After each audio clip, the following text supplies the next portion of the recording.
날씨가 이렇게 좋아지니까 다들 네. 물놀이도 가고 수영장도 그쵸. 가고 그러잖아요. 귀에 물 들어가서 병원 오는 애들 많아지지 않았나요? 아, 그런 경우도 많고요. 꼭 물놀이 아니더라도 신생아인데 이제 아기 목욕을 하다가 네. 보호자분이 손목을 삐끗하신 거죠. 그래서 네네네. 갑자기 이제 물이 들어가서 맞아, 놀래서 맞아. 오시는 맞아. 경우도 있죠. 그런 경우 보통 어때요? 괜찮은 경우 더 많나요? 아니면 그쵸.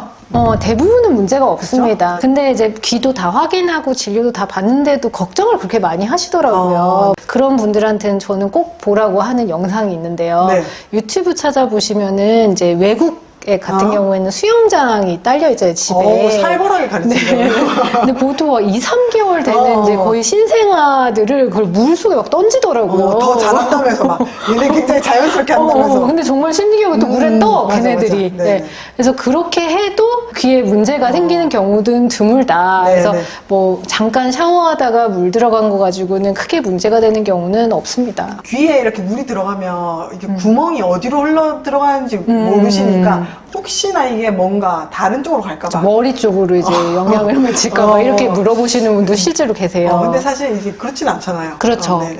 그래서 귀 구조를 설명드리면 이해가 쉬우실 텐데요. 이제 귀가 있잖아요. 귀 구멍으로 물이 들어갔어요. 그러면은 웨이도라는 긴 관이 있어요. 그래서 거기를 거치게 되고 웨이도 끝에는 고막이 있습니다. 그래서 고막이 막고 있어요. 그래서 설령 고막까지 물이 들어가도 사실 그 이후에 들어갈 수 있는 곳이 없기 때문에 자연스럽게 밖으로 빠져나가는 구조로 되어 있어요. 제가 이제 수영을 할 때도 귀에 물이 들어가면은 이렇게 탁탁 이렇게 맞아요. 해서 뽑아내잖아요. 그렇게 하라고 되어 근데 있어요. 아이들은 이렇게 하면 안 될 것 같아요. 들고 막 이렇게 흔들면 안 되죠. 그렇죠. 이쪽으로 아이 귀에 물이 들어갔다라고 하면 들어간 귀 쪽으로 아이를 눕히시면 돼요. 그냥 눕혀만 놔도 네. 이게 흘러나올 수 있으니까. 네, 맞아요. 네. 그러면 이제 겉에 있는 물은 어느 정도 빠져나갑니다. 설령 이제 고막까지 차 있거나 아니면 남아있는 물 같은 경우에는 고막 쪽은 체온이 높잖아요. 그렇기 때문에 물이 증발합니다. 그래서 남아있던 물도 계속 고여있는 게 아니라 서서히 밖으로 증발해서 나오기 때문에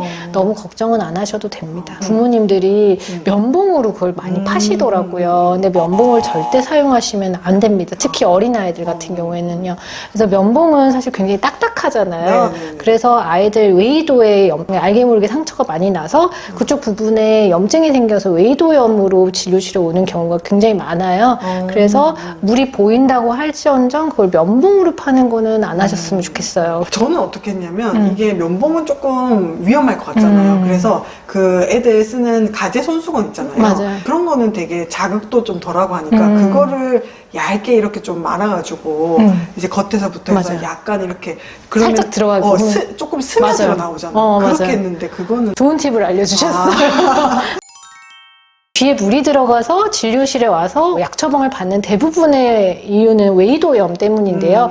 웨이도염의 상당수는 앞부분에 염증이 생겨서요. 귀 앞부분. 안쪽까지 말고. 네, 네네. 그 이유는 뭐겠어요? 자극을 줬다는 얘기예요. 평소에 귀지를 뭐 관리해준다고 해서 자주 면봉으로 파줬거나 자주 귀지를 파줬던 애들이 더 잘 걸려요. 거기가 약해져 있으니까. 그러니까 우리 옛날에 그 영상도 있잖아요. 맞아요. 귀지는 다 계획이 있는 건데. 네네. 귀지가 꼭 필요한 세 가지 이유 저희가 말씀드렸잖아요. 그 중에 하나가 웨이도가 다치지 않게끔 코팅을 해주는 역할을 네. 해준다고 했잖아요. 립밤 바르듯이. 어. 그쪽 부분을 강화하기 때문에 귀지다 그러면 너무 또 지저분하다라고만 생각하지 마시고 너무 자주 파주는 거는 좀 자제해 주셨으면 네. 좋겠어요. 오히려 그런 외부 자극 때문에 웨이도염이 생길 확률이 더 높다. 높아진다. 그냥 이렇게 쉽게 잘 넘어가면 좋은데 가끔은 이제 중이염이나 조금 웨이도염이 심해져가지고 약 처방을 받아야 하는 맞아요. 경우가 있어요, 있잖아요. 있어요. 어떤 경우에는 꼭 병원에 가보는 게 좋을까요?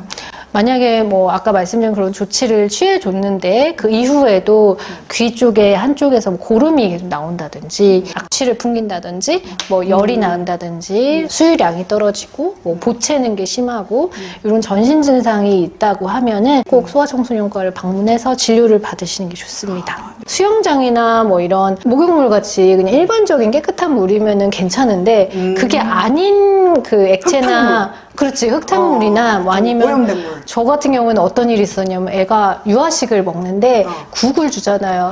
국을 여기다가 부은 거예요. 그럴 수 있지, 그럴 수 있지. 막 이렇게 하다가.